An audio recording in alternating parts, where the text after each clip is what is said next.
Hi guys! Kamusta? Ako si Red Quaresma at welcome back sa aking channel. At kung bago pa lang kayo sa aking channel, huwag niyong kalimutan na mag-subscribe at sipahin na rin tayo ng bell button dun sa baba para updated kayo kung meron akong mga bagong video na i-upload dito sa aking channel. You know? At para sa video ito, another video reaction naman gagawin ko. So magre-react ako guys dito sa tourism video ni Vera Dickinson. Si Vera Dickinson guys is pambato namin sa Binibining Pilipinas, Tarlac Province, taga Tarlac ako guys. And masasabi ko si Vera Dickinson, talagang napakaganda niya guys. Kahit sa personal, sobrang ganda niya.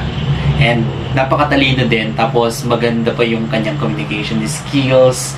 Talagang mapapa-joke, dropping ka guys kapag nagsalita na siya. Kasi napakatalino din naman ni Vera Dickinson.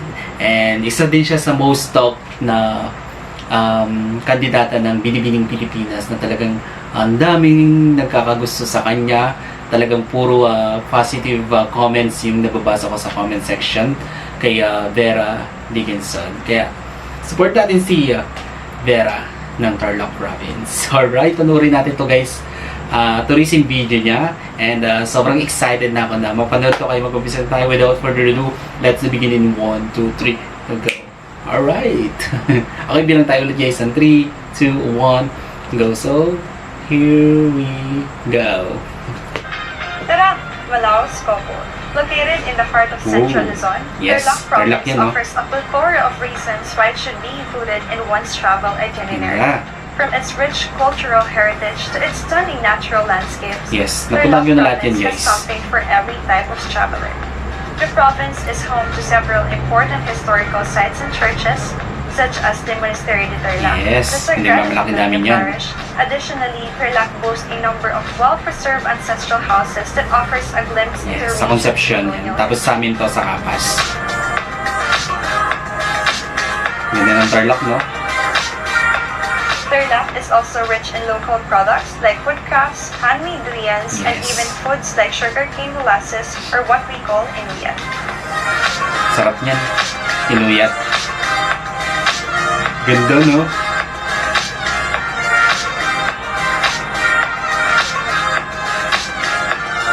Inuyat.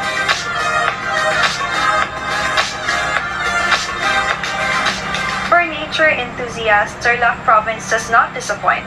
The province is known for its mountains, lush forests, and rivers like Saipan Beach, making it an ideal Yes. destination for hiking and outdoor activities.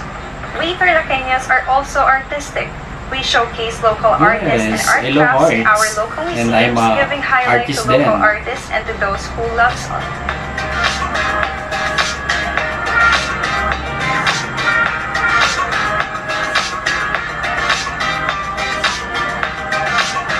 Ang ganda ng tourism video niyan. No?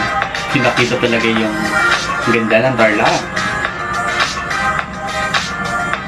Ang aming pinagmamalaking mga produkto. Good job! Gusto ko ulit kumain ng inuyat. Visiting Tarlac Province is a rewarding experience that allows travelers to immerse themselves into both history Yes. and nature. Whether you are interested in exploring historical wait lang. sites or embarking Padaanin mo na natin yung tricycle na dumaan. Ang ingaw. Okay, play na natin ulit. on outdoor Andali. Storbo. adventures, Tarlac has something to offer to everyone.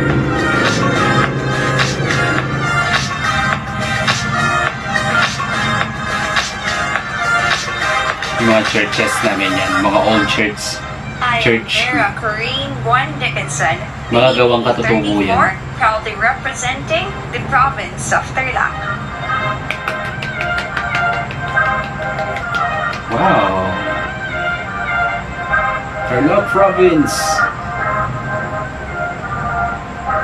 Eh, nakaka-proud. Nakaka-proud naman.